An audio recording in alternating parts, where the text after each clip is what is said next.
Alright, what's up, YouTube? We back with another reaction right now. We got how Family Guy failed Brian Griffin. That's what we got. How Family Guy failed Brian Griffin. Now, I love me some Family Guy. We about to see how. I don't think they failed Brian Griffin. I think Family Guy is a great series. I think they did everything they did. They did it right, you know what I'm saying? Only thing they need to do is a live action movie. I seen this flyer going around. It was fake, but it was a poster of all these amazing actors on it doing the supposed to be doing the Family Guy live action movie. That's what they need to do. Like, if they do that, they good. Like, I don't ever want them to stop. Please don't stop doing Family Guy, my nigga. Please don't do that shit. Please don't do that to me, please. But yeah, they need a live action movie, bro, because that'll be hard, bro. Family, oh my god, it's so much they like. That should be hilarious. That's one of them like classics. Like, you keep watching that. You'll keep watching, especially if they do it right with the right people. You will keep watching it, bro. But anyway, let's see how they fail Brian. On this channel, I've talked a whole lot about how Family Guy characters have changed over its 20-year run, some for the better and others for the worse. But no other character has suffered a bigger decline than Brian Griffin. This pooch started out as Peter's level-headed friend, his conscience, and his voice of reason, and in many ways, he was the show's moral compass. It seemed like a good counterpoint to Peter to have this dog, be this very erudite, well-spoken type of character. That nigga used to look. But as Family Guy went on, Brian became dumber, pretentious, and cruel, slowly transforming into an egotistical douchebag. God, Brian, you are such a scumbag. So, when did this massive character shift happen? And why did it happen? That's supposed to be her, Let's get into it. I guess. Now, I know for many of you, Family Guy has been around longer than you've even been alive. I mean, I was only 4 years old when it premiered in 1999, so there's many of us that only started watching it a good few years into the show's run. Therefore, we've mostly only known Brian as a pretentious D-bag with a huge ego. Or as Gillian would put it, Eddie's got a big ego! but in the early seasons, he was a much different character. He was someone of high intellect and morals with an equally sharp, dry wit. He was someone just trying to find meaning in his lonely, lonely life. And it seemed to me that Brian was always Seth MacFarlane's self-insert character, the creator of the show's way to integrate himself into his own cartoon. I mean, they are similar in many ways. They are both liberals, they both share a love for swing and Sinatra style music, and they are both atheists. I'm an atheist. I mean, Seth doesn't even really change his voice when he performs as Brian. Hate Trivial Pursuit. Always makes me feel so stupid. More stupid than that time you locked your keys out of the car? Now, since the beginning, Family Guy has been known for its crass humour, never shying away from a cheap fart joke.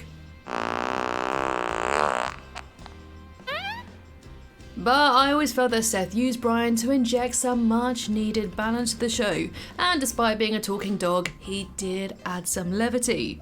Brian's episodes were usually much deeper and far more intelligent than any Peter-centric episode. For example, in season 1's Portrait of a Dog, it focused on Brian realizing that he's a second-class citizen. Don't forget though, it got canceled. It did get canceled before. So that's probably why they probably like, we gotta change something up because nigga Brian, he too serious.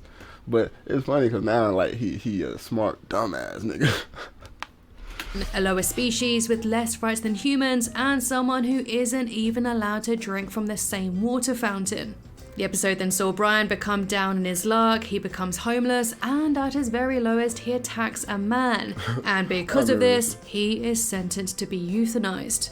So, being the intelligent and driven character he was at the time, he decides to defend himself in court by learning as much about law as possible. He even begins his trial by referencing the segregation court case of Plessy vs. Ferguson, but is immediately cut off. Wait a minute, why are we listening to a dog? Take him away! Luckily, Brian's eventually freed after Peter bribes the judges, but even still, the episode still ends with Brian drinking from the same water fountain as everyone else. This discussion of equality, even if it did center around a talking dog, was more ethically mature for a show like Family Guy. His character was deepened emotionally in Season 2's Brian in Love that first showed us that Brian had therapy sessions. This was carried over into the episode Road to Rhode Island, which revealed that Brian had deep abandonment issues stemming from being taken away from his mother. And this episode not only showed his character growth, but also gave us our very first Brian and Stewie pairing that would go on to some amazingly iconic episodes. Nah, for real though. When Brian and Stewie is together, bro, them be the best episode. Like, my favorite one is the multiverse, you know what I'm saying? What y'all know about the multiverse, you know what I'm saying? That is the best Family Guy episode. Like, it's just cool. Like, they went to different universes and shit, and they was just turned up in all different universes, you know what I'm saying? It's just crazy. What else? I guess that was with Mort too. That road to was it Germany or some shit? That one cool. I like when at the end when it was like, what was it? Whenever nigga Mort was like, get the fuck on the goddamn thingy, and they like, duh, nigga, they was tweaking. But yeah, man. Stewie and Brian, they retard, but they slow, bro. Season 3's Brian Wallows and Peter Swallows not only holds Brian's most memorable moment, but is also one of the most heartfelt episodes in the entire show. Now I won't go too deeply into its story, as you can check out my friend Tariq's video on it. But basically, it shows Brian caring for an elderly lady after getting a DUI. And although he can't stand her at first, the two soon connect deeply on an emotional level, and they fall in love. And just when we feel that Brian has finally found happiness, it's tragically taken away when Pearl dies. The final scene of them using VR headsets to live their lives together is both beautiful and heartbreaking. And the season 4 episode, You May Now Kiss the Guy Who Receives, focused on Brian now standing up for the rights of others. When gay marriage was made illegal in Quahog, it meant that his cousin Jasper wasn't able to marry his partner, so Brian fought. He went on to collect 10,000 signatures to oppose the bill and even held Mayor West hostage. And even though he took it to the extreme, Brian's heart was definitely in the right place. He succeeded and the bill was torn up. Now, talking outside of the episode, Seth MacFarlane himself was an outspoken advocate for gay rights, and he came up with the idea of this episode himself. Therefore, Brian was essentially Seth's mouthpiece in this episode, talking about the injustices that gay people live with.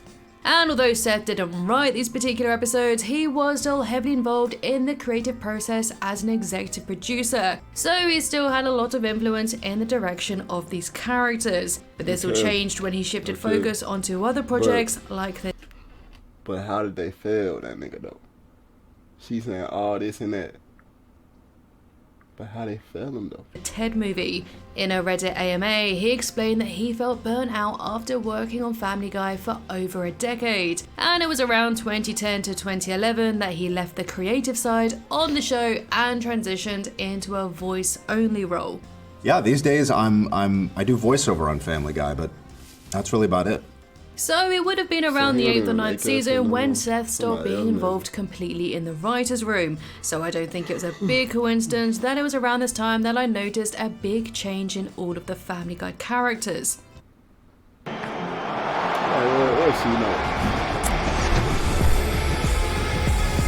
Especially Brian. He became more pretentious and turned into a real hound dog, constantly chasing tail all around town. A far cry from season 3 when he craved a deeper connection to women, rather than just sex. A trait that was already owned by Quagmire, so it did feel odd that the creators were almost trying to duplicate it.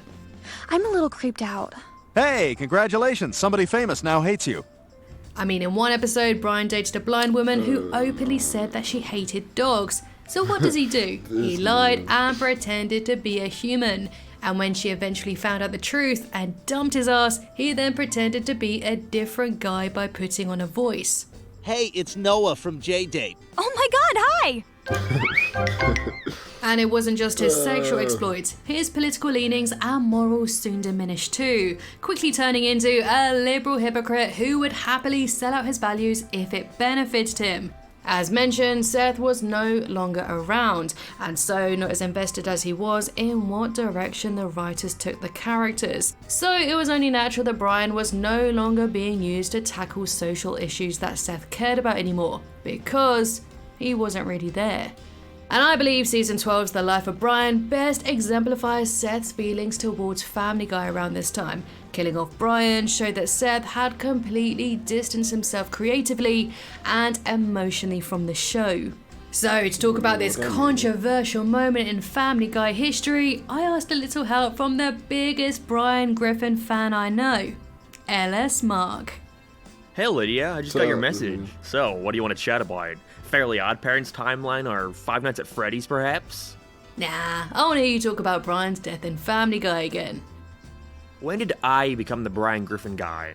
Okay, let's journey back to 2013 when I was 11 years old and a big Family Guy fan. I had the DVDs, the toys, whatever this was. Oh, that's ahoy! Which brings me to who my favorite character was. Brian always felt like the realest one in the show, despite being a talking dog. Whether he was looking for his lost mother, fighting for custody of his children, or finding love, his episodes always stood out to me as being some of the best in Family Guy. So imagine my reaction when I watched this for the first time. I love you all. Dang, bro, who was my favorite Family Guy character, bro? That might be Stewie, bro. That nigga Stewie crazy. Who else? Yeah, it might be Stewie. Yeah, I cried. No, seriously, I'm not exaggerating. I cried at the death of Brian Griffin. I loved Family Guy, so seeing one of my favorite characters so brutally mangled in front of my 11-year-old eyes, that messed me up. And I wasn't the only one. It sparked massive backlash from fans all around the world, with tens of thousands signing petitions to bring him back. Hell, some people even got him branded on their skin in solidarity. The response to Brian's death was so loud that the writers couldn't ignore it any longer, bringing him back just 2 episodes later. Except, it's not exactly what happened. Even though many people believed that the backlash brought Brian back, that simply wasn't true. Brian was always planned to return when he did. It takes roughly around a year for an episode to be completed, so it would have been impossible to create an entire episode in just a couple of weeks. Basically, it was just a big hoax to fuck with us. A cheap trick to boost ratings. Seth MacFarlane even tweeted as much, saying it was trying to teach us some Christmas family lesson. Yeah, right, Seth. What's worse is that when he was brought back, the writers dialed Brian's douchiness up to 1,000. He tricked Quagmire out of thousands of dollars and even gave Stewie herpes. And personally, I think it would have been better if Vinny stayed, and Brian stayed, well, Dad. Okay. If you want to hear more hot takes or more on Brian specifically, then check out my videos over on my channel. Or if you've got an odd 5 hours knocking around, then hey, check out my 5-hour-long Family Guy ranking. Thanks for having me on again, Lydia, and letting me relive my childhood trauma. Thanks so much, Mark. And carrying on from what you were saying, I feel that Brian's death signified that Seth was pretty much done with the character and the show as a whole. I just can't imagine Seth signing off on this cheap fake death trick back in the earlier seasons, especially for a character he was obviously so connected with. And when Brian returned, this marked the biggest turning point for his character, where his worst traits were amplified to 1,000,000. And let's face it, his faults were always kind of there, but they made him interesting. But the writers really went ham on all of the negative aspects of his personality, which kind of made us hate him. For example, in season 6's The Former Life of Brian, it showed that he had an estranged son called Dylan, and although he was reluctant at first to be his parent, Brian did step up to support the kid, and the two did become super close, making the ending all the more emotional when Dylan left to take care of his sick mother. I'm proud of you, Dylan. My life will never be the same for knowing you. However, this was all undone by season 12's Brian's a Bad Father, released only a couple of episodes after Brian returned from the dead.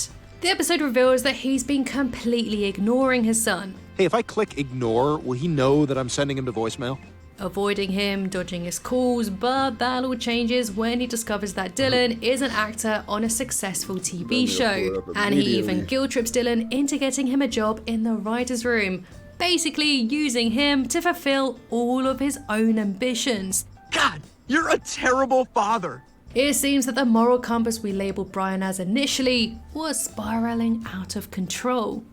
They turned him into a complete psychopath at this point. Like, Okay. do you remember that time in season 15 where he lets a woman drown just because she has a baby?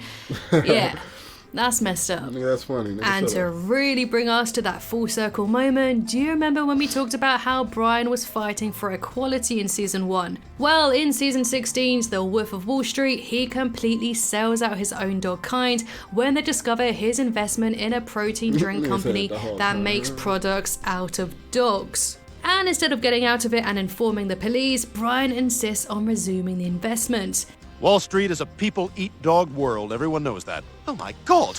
That is until he finds himself on the receiving end and is about to get blended into a protein shake. Stewie does save him in the end, but instead of looking within and taking accountability, he instead pins the blame on the evils of Wall Street. You did it for 1 week, and we're literally eating your own kind. This isn't about Wall Street. I cannot stress that enough. But complaining that Family Guy characters are now cruel is kind of like complaining that water is wet, because they're all pretty much awful by this point. And I don't want to be all negative about Brian because you know what, despite all of this, I don't dislike him. And I know this is probably a controversial opinion, but I do kind of like douchebag Brian. Now I know, I won't deny he was a lot more complex and better written earlier on in the show, but his pretentiousness is kinda hilarious, and personally, I think it's kinda funny when he goes all pseudo-intellectual. But not everybody will get that. That's just for the scholars 100 years from now. His intelligence is all surface level, and so I love it when Stewie groans and calls Brian out on all of his bullcrap. Just like I knew your play was a mediocre patchwork of That was hackneyed some hating ideas and shit. tired cliches. That was really some hating shit, bro. That nigga went out his way to bury this nigga Stewie play because it was so good. He couldn't believe that little nigga did better than him. Nigga, that shit he want to do all his life. Nigga, he couldn't believe it. Nigga, that nigga was hurt, nigga. Like when he's so That desperate to be a nigga buried writer, his shit. yet he doesn't read himself. I'm sort of between books right now. Yeah? What was the last thing you read? He's got you on the ropes now. And he'll repeatedly name drop a superfluous fact just to seem smart. Now you're starting to sound like Mark Twain, whose real name was Samuel Clemens. Oh, that is so your go-to. I've just always found these moments to be really funny, mostly because it plays so well against Stewie. And even today, you can't deny that the Stewie and Brian Griffin episodes are usually the best ones. And I'm certainly not arguing that he's a better character now, like, at all. But I do still enjoy Brian episodes, for the most part at least. I just wish that the writers wouldn't take it to the absolute extreme every time, because it makes him very, very difficult to root for. Hey, don't touch me. I'm rich. He just makes it so difficult to be on his side. But what are your thoughts about Brian? Do you like him now, or do you still prefer him in the earlier seasons? And has... Yeah, I fuck with Brian. I fuck with Family Guy. That shit go good. Like, yeah. It really ain't had no decline. Like, it ain't declined in a long time. Like, it ain't been no decline on Family Guy. Like, that bit, they still funny. Like, you can still watch right now. You ain't watched Family Guy in a long time. You can watch it right now, a new episode. And it's still gonna have you laughing. It's still gonna be the same entertainment it's been, bro. Like, I don't know what they've been doing. They formula, but they need to keep that going. Because, yeah, they've been killing it. Hey, shout out Family Guy, man. And shout out y'all.